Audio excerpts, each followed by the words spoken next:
Leitura do livro História de um Homem de Pietro Baldi. Capítulo 11. Pobreza e Trabalho. Não há conquista sem renúncia. O nosso protagonista começou a pôr metodicamente em execução o programa da sua própria expoliação, inteligente expoliação. A sua atitude não era de fuga, como a de quem se preocupasse com as consequências, com as reações dessa força que se abandona à riqueza, entrega apressadamente tudo aos pobres e volta as costas ao mundo, para ausentar-se no seu misticismo solitário.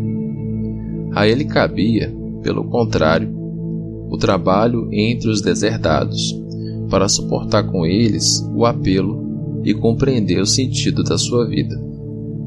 A esmola, que mostra no benfeitor um rico e no beneficiado um pobre, não aproxima os homens, não cobre o abismo que os divide, não resolve a injustiça das diferenciações econômicas. Essa esmola é um paliativo a que o rico recorre, porque, custando-lhe relativamente pouco, oferece-lhe a vantagem de tranquilizar-lhe a consciência e dar-lhe a ilusão de garantir o paraíso. O cálculo indica uma vantagem maior que o sacrifício, e a coisa se torna conveniente. Mas o pobre, sendo talvez somente um rico frustrado, e portanto pior que o rico, pedindo justiça apenas quando essa significa a defesa do seu egoísmo, e sendo quase sempre indigno de esmolas, porque ele mesmo foi a causa da sua pobreza, por preguiça ou esbanjamento, não precisa tanto do piedoso supérfluo dos outros, quanto da sua aproximação fraternal, da descida dos outros até a sua própria miséria, para vivê-la cotidianamente, provando toda a sua amargura até a sua degradante baixeza. Só diante dessa descida até ele, o pobre sente que a justiça foi feita e que não lhe resta mais o direito de pedir, porque só assim o abismo é transposto, a distância destruída, porque então o ser que vivia uma outra vida e parecia de outra raça, tornou-se dos seus, vive a sua mesma vida, com as mesmas necessidades, psicologia e dores. Este é o veemente egoísmo do pobre, tão cheio de avidez, que não concede ao rico nem mesmo o supérfluo que o rico lhe dava. Mas o nosso protagonista, que sentia a justiça de Deus, sentia também que aquele egoísmo era em grande parte um direito à vida e ao progresso, e que era seu dever dividir as suas vantagens, pois não passava de verdadeiro furto tentar monopolizá-las para si. Sentiu que a esmola não é completa se não se tomar nos próprios ombros a cruz do pobre, para carregá-la com ele ao seu lado. Sentiu que somente essa é a verdadeira esmola que é irmana, que nos faz sem distinções, todos iguais, como os filhos de Deus. Sentiu que, não importa se as religiões se descuidam dessa questão vital, só assim se podia aplicar o Evangelho e ter o direito, sem mentir, de se dizer cristão. Assim ele, como cristão, não quis fugir ao cumprimento do seu dever, nem acomodar-se na passiva solidão contemplativa, onde há excesso de tempo e de paz, ou em ansiosa pobreza de resignada e inerte aquiescência, indiferente às fadigas e às dores do mundo, mas abriu como cristão os braços à fadiga e às dores alheias, fazendo-as suas, e quis como cristão o seu posto de luta na vida. Sentiu que nenhuma espécie de penitência pode justificar o imperdoável pecado do isolamento que nos afasta da fraternidade na luta e na dor, ou o pecado capital do ócio, que nos afasta do grande dever individual e social do trabalho. Não é ao acaso suficiente matéria de penitência à dor do mundo, para que se deva artificialmente buscá-la de outra forma? Fixada sua posição, preparou-se para agir. Quem verdadeiramente crê numa coisa, ao invés de pregá-la, começa a praticá-la. Amava a fé criadora, as virtudes dinâmicas e operosas, e se lançou à obra. Até que as suas intenções não se manifestaram em fatos concretos e não se tornaram claramente visíveis no exterior, as coisas andaram discretamente. O mal-entendido o defendia. Os seus atos podiam ser interpretados de maneira diversa.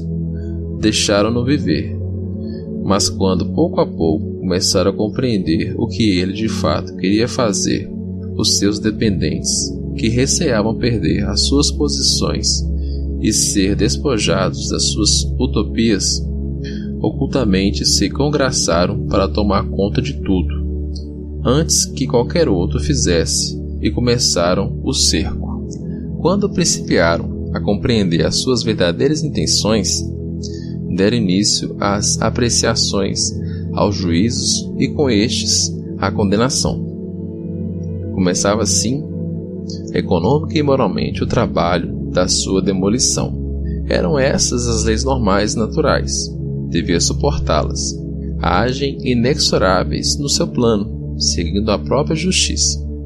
Não importa se trata de um Marte ou de um santo.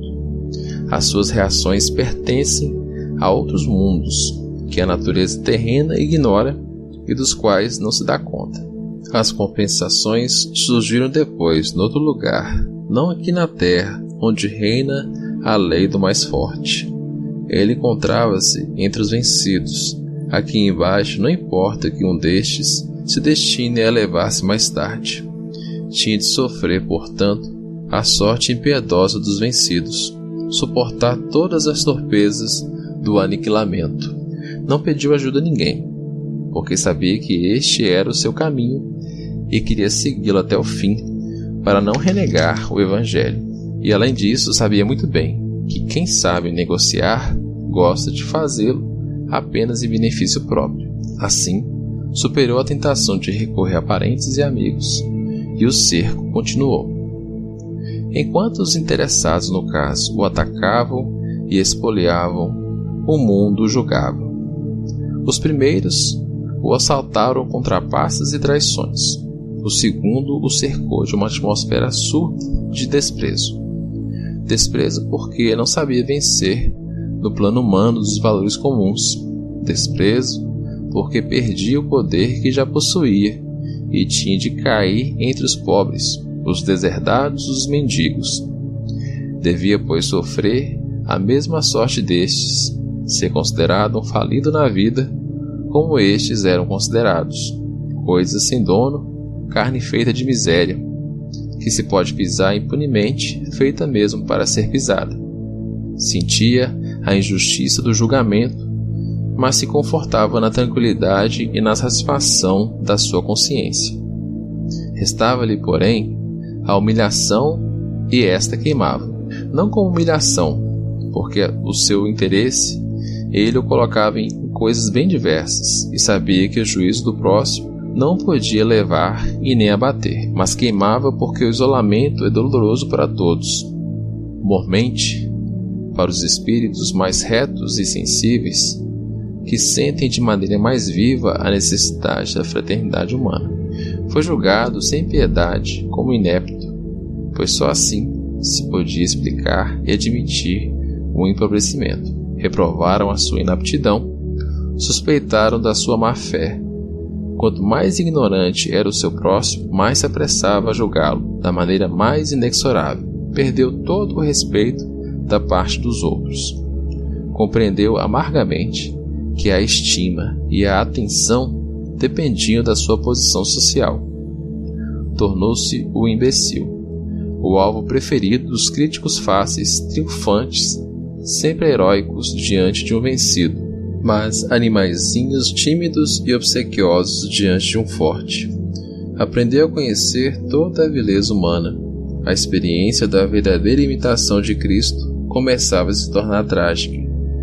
Que seria feito dele? Atrás da sua posição social, teria naufragado também a sua alma? Que horas de desespero o aguardavam, a ele, o louco? O julgamento da opinião pública no seu ambiente se fixava, se consolidava e se divulgava. Ao seu redor, um lugar da antiga auréola de estima e de atenção, expandia-se agora um odor de apodrecimento. As seres vis na sociedade vivem como certos vermes imundos de todos os produtos em desagregação e os farejam de longe, para correrem prontamente ao primeiro sinal em busca da presa. Eles cumprem a função biológica de apressar o fim e de transformar aquela podridão em outra forma de vida que seja embora inferior. Ousara desafiar as leis do mundo, era justo que este se vingasse. Ninguém poderia já agora detê-lo. A princípio, o sacrifício é belo, livre, generoso e heróico. Mas, por último, nos ligamos inexoravelmente a ele, que é então miserável, forçado, atroz e impiedoso. A sua nova posição trouxe consigo os piores Judas do mundo dos negócios, espertalhões ávidos de liquidá-lo, sugando-lhe tudo o que fosse aproveitável. Amargamente estudou aqueles rostos ávidos e a sua psicologia, com que prudência farejavam a vítima à distância, como giravam depois ao seu redor, cautelosos, assegurando-se de que ela já não podia morder. Com que garbo felino o cercavam de todas as astúcias, o amarravam como faz a aranha com a mosca, para que não mais pudesse mover-se, e então, amparados na justiça, a envolviam na sua baba e o sugavam.